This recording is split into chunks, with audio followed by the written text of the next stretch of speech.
આપ સર્વોને હેતપૂર્વક જય શ્રી સ્વામિનારાયણ। આજની સત્સંગ કથા વાર્તા નિજ મંદિર સાવરકુંડલા। આજની સત્સંગ કથા વાર્તામાં આપણે પવિત્ર ચાતુર્માસ અંતર્ગત શ્રીમદ સત્સંગી જીવનની કથા સાંભળશું। પ્રકરણ 3 અધ્યાય 25।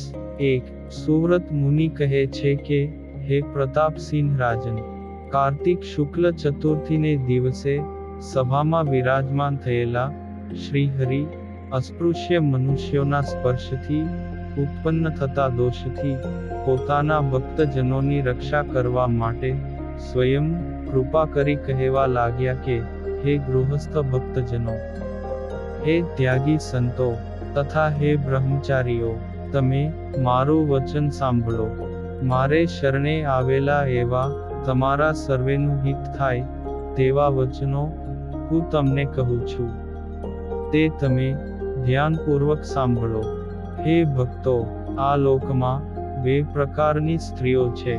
તેની મધ્યે એક ધર્મ સર્ગથી ઉત્પન્ન થયેલી પતિવ્રતા સતી સાધ્વી એવા નામથી પ્રસિદ્ધ છે અને નિરંતર પવિત્ર જીવન જીવે છે, અને બીજી અધર્મ સર્ગથી ઉત્પન્ન થયેલ છે, તે કૃત્યા, પાપિણી, પુંશ્ચલી, કુલટા આદિક નામથી પ્રસિદ્ધ છે, અને તે સદાય અપવિત્ર જીવન જીવનારી હોય છે।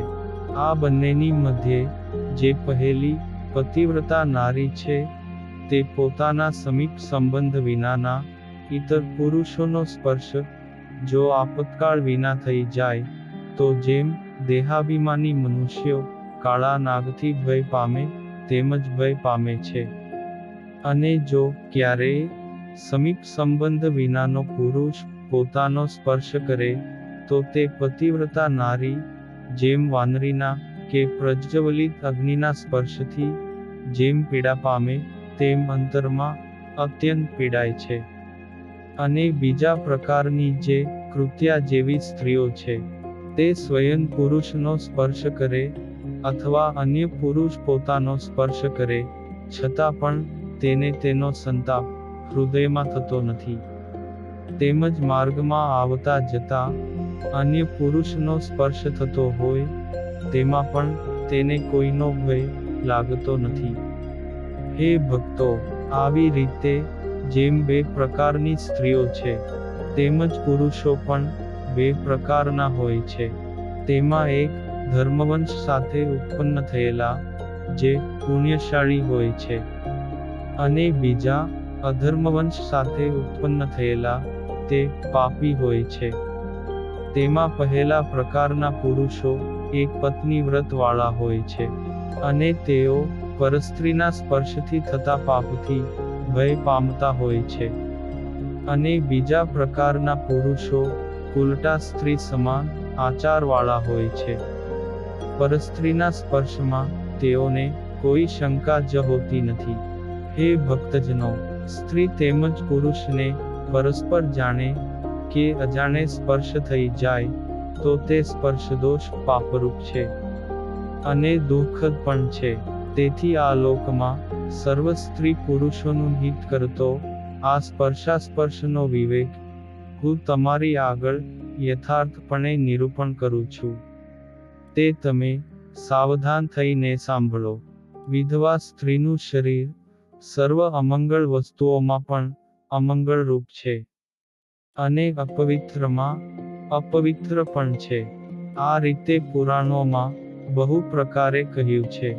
તેથી ઉદ્ધવ સંપ્રદાયમાં રહેલા ગૃહસ્થ પુરુષોએ વિધવા સ્ત્રીઓનો સ્પર્શ ન કરવો, તેમજ વિધવા સ્ત્રીઓએ પુરુષોનો સ્પર્શ ન કરવો। અજાણતા વિધવા સ્ત્રીનો સ્પર્શ થતા પુરુષે વસ્ત્રે સહિત સ્નાન કરવું। વિધવા સ્ત્રીએ પણ અજાણતા પુરુષનો સ્પર્શ થાય તો સ્નાન કરવું।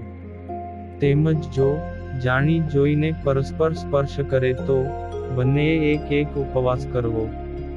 વિધવા નારી જો જાણી જોઈને કામ ભાવનાથી કોઈ પુરુષનો સ્પર્શ કરે તો તે દોષની નિવૃત્તિ માટે શાસ્ત્રોમાં 2 પ્રકારનું પ્રાયશ્ચિત કહેલું છે.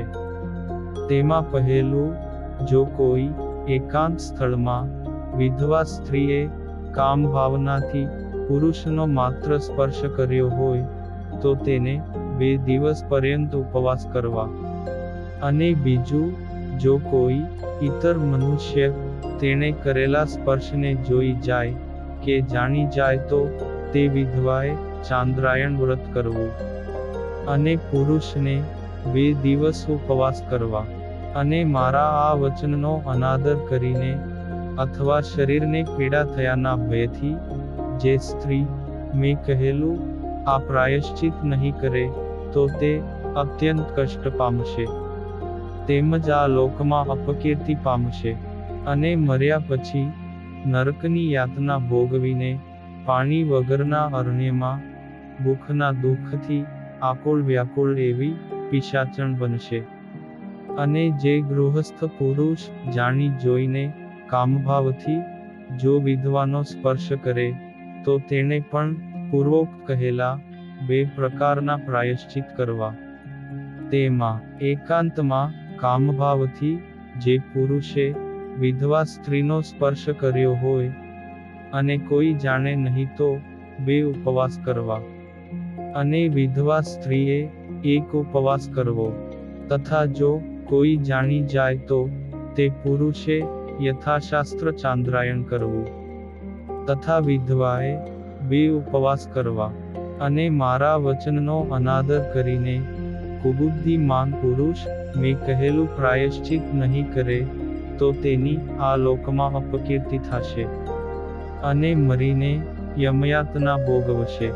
ત્યાર પછી તે 10,000 વર્ષ પર્યંત પાણી વિનાના ઘોર જંગલમાં પિશાચ થઈને ભટકશે. અને ભૂખની પીડાથી અતિશય વ્યાકુળ થઈ વિષ્ટા, રક્ત, મૂત્ર અને માંસનું ભક્ષણ કરશે. હે ભક્તો, પતિના અવસાન પછી વિધવા નારીએ 8 પ્રકારના બ્રહ્મચર્ય રૂપ ધર્મ મુખ્યપણે પાળવો. તે સમયે પુરુષનો સ્પર્શ એ બ્રહ્મચર્ય વ્રતનો ભંગ છે. તેથી જ પૂર્વે કહ્યો તેટલો મોટો દોષ લાગે છે. તેમજ પુરુષે વિધવાનો સ્પર્શ કરીને તેના વ્રતનો ભંગ કરાવ્યો હોવાથી તે પુરુષને પણ વિધવાના સ્પર્શમાં બહુ મોટો દોષ કહ્યો છે. જેવી રીતે સધવા નારીને પોતાના પતિ સિવાયના પુરુષની સાથે વ્યભિચાર કર્મ કરવાથી જેટલો દોષ લાગે છે તેટલો જ દોષ વિધવા નારીને કામ ભાવથી પુરુષને સ્પર્શ કરવા માત્રથી લાગે છે. તેમજ ગૃહસ્થ પુરુષને પોતાની સ્ત્રી સિવાય અન્ય સ્ત્રીના સહવાસથી જે દોષ લાગે છે તેવા જ દોષ વિધવા સ્ત્રીનો સ્પર્શ કરવાથી લાગે છે. તેમાં કોઈ સંશય નથી. વળી જેવી રીતે ગૃહસ્થ પુરુષને પરસ્ત્રીની સાથે વ્યભિચાર કરવાથી જેટલો દોષ છે તેટલો જ દોષ બ્રહ્મચારી, વાનપ્રસ્થ, સંન્યાસી અને ત્યાગી સાધુ પુરુષને કેવળ સ્ત્રીનો જાણી જોઈને સ્પર્શ કરવાથી થાય છે. પતિના મૃત્યુ પછી વિધવા સ્ત્રીને અર્થે 8 પ્રકારના બ્રહ્મચર્યનું દ્રઢતાપૂર્વક પાલન કરવાનું શાસ્ત્રોએ કહ્યું છે. તેથી જેમ બ્રહ્મચારી પુરુષ સ્ત્રીના સ્પર્શથી ભય પામે છે તેમ વિધવા નારીએ પુરુષના સ્પર્શથી ભય પામવું. સત્શાસ્ત્રના શ્રવણ નિમિત્તે કરવામાં આવતા દાનના પ્રસંગે તથા તીર્થ સ્નાન નિમિત્તે કરવામાં આવતા વિધિ પ્રસંગે તથા અવશ્યનું કામ આવી પડે તથા બ્રાહ્મણોના પૂજન પ્રસંગે તથા સભાના પ્રસંગમાં જો વિધવા સ્ત્રીને પુરુષનો સ્પર્શ થાય તો તેને કોઈ દોષ લાગતો નથી.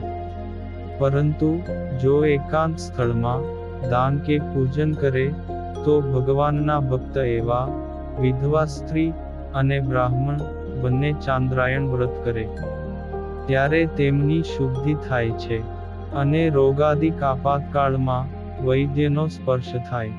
તથા મુંડન કરતી વેળાએ વાળંદનો સ્પર્શ થાય તો વિધવા સ્ત્રીને કોઈ દોષ લાગતો નથી, પરંતુ તે સ્થળમાં ત્રીજા કોઈ પુરુષનું સાનિધ્ય જરૂરી છે. જરૂરિયાતના પ્રસંગે તેમજ બીજા કોઈ પણ પ્રકારના વિકલ્પો ન હોય તેવા પ્રસંગોમાં સમીપ સંબંધવાળા સ્ત્રી અને પુરુષોને પરસ્પર સ્પર્શ થાય તો તેઓને દોષ લાગતો નથી. આમ સ્ત્રી અને પુરુષના સ્પર્શાસ્પર્શનો વિવેક કહ્યો.